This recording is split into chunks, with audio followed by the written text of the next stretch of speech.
Ассаламу алейкум. Мен Актилек Капаров.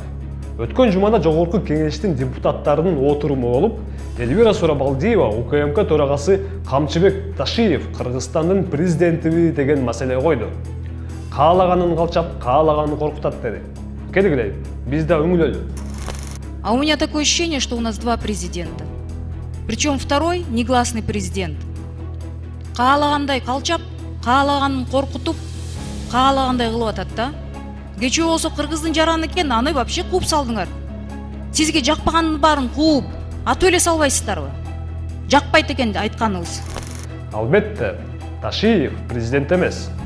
Бирок анын жол тандабас кымбат автоунаасычы качан болбосун карама каршы багытка сүзө качырганын койбойт.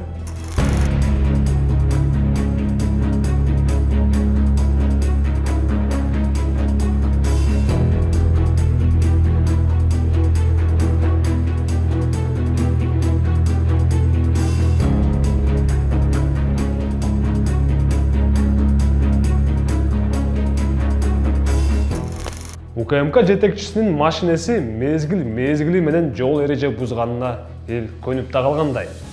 Мыйзам бузгандагы бир видеону 23 ноябрда Кактус медиада дагы кесиптештерибиз жарыялады. Карчек порталы көргөзгөндөй, ушул машинанын 6,5 миң сомдук айып пулу бар экен. Ал эми экинчи автоунаанын да 3 миң сомдук айып пулу бар. Я даже об этом не знал. Понимаете ли? А бул Өмүрбек Ташиев. Ал депутат Шайырбек Ташиевдин баласы. Ошол эле Камчыбек Ташиевдин тууганы. Instagram баракчасында кымбат баалуу автомобилдерди жарыялап келет. Алардын баарында окшош 04 KG 777 AAD гос номерин көрүүгө болот. Унааларды орустар айткандай перчатки де алмаштырабы же бир эле номер ар кайсы автоунааларга тагып жүргөнбү? Айтор белгисиз. Азыр болсо дал ушул номер BMW X7 жол тандабаска катталган. Болот Темировду күч менен өз мекенинен чыгарып салышкан күнү Өмүрбек Ташиев сторис жарыялады. Анда ал Темиров эл кызыкчылыгына каршы иштеген деп жарыялады. Чынында ал эл кызыкчылыгына каршы иштедиби же Ташиевдердин үй бүлөлүк кызыкчылыгына каршыбы? Ырас, бүгүн жол эрежесин бузуулар тууралуу сөз баштап отурган соң, унутпайлы, мындан туура бир жыл мурунку жол эрежесин бузган BMW X6 үлгүсүндөгү автоунаа президенттик администрация кызматкери Галина Байтерекке таандык экенин да далилдегенбиз. Номер автомашины у нас уже есть. Теперь на сайте налоговой службы находим ИНН самой Галины Байтерек. Затем открываем сервис Карчек и вводим госномер и ИНН. И как итог, чиновница администрации президента, владелец BMW X6. Бул видео жарыялангандан 2 күн өтөрү менен аргасы калбадыбы, Айтор айып пулун төлөп, а мени соц тармактан блоктоп салган. Туп-туура бүгүн 1 жылдан соң анын машинесин кайра текшерип көрүүнү чечтим. Эмесе Карчек порталы көрсөткөн фактыга карайлы. Бүгүнкү күндө BMW X6 4 жолу эреже бузуптур. Ар бир эреже бузуулары үчүн 3 миң сомдон айып төлөөгө тийиш.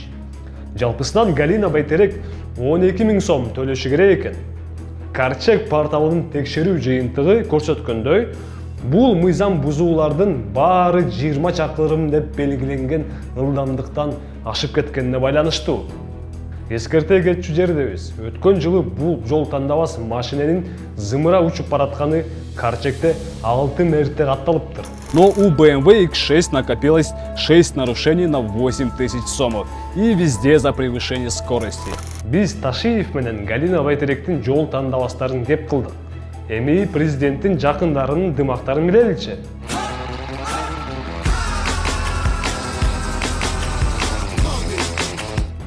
Бул Мисс Кыргызстан 2020 менен тааныштырсак, ал Садыр Жапаровдун тууганы. Ага быйыл эле мартта жол эрежесин бузгандыгы үчүн айып салыныптыр. 24 KG маалыматына ишенсек, президенттин бул тууганы кайгуул кызматындагыларга сылык сыпаалык менен айып пулун төгүп, ал эмес ыраазычылык билдириптир. Учурда бул машинеге салынган 2 айып бар экен. Кыргызстандын ар бир жараны үчүн закон баарына бирдей. Колуң менен ылдыңбы, мойнуң менен тарт. Айыбыңды төлө. Же экинчи вариант. Эгер аткаминерлер өздөрү журналисттердин бутасына илингиси келбейби, демек мыйзамды бузушпасын, уурдашпасын, тууганчылыкты токтотушсын. Сиздер менен мен Актилек Капаров болдум. Көрүшкөнчө. Урматтуу көрүүчүлөр, биздин иликтөөлөр дагы да көп жана сапаттуу болушун кааласаңыз, коррупцияга каршы күрөшүүгө салым кошкуңуз келсе, анда биздин Patreon'га катталып колдоо көрсөтүңүз.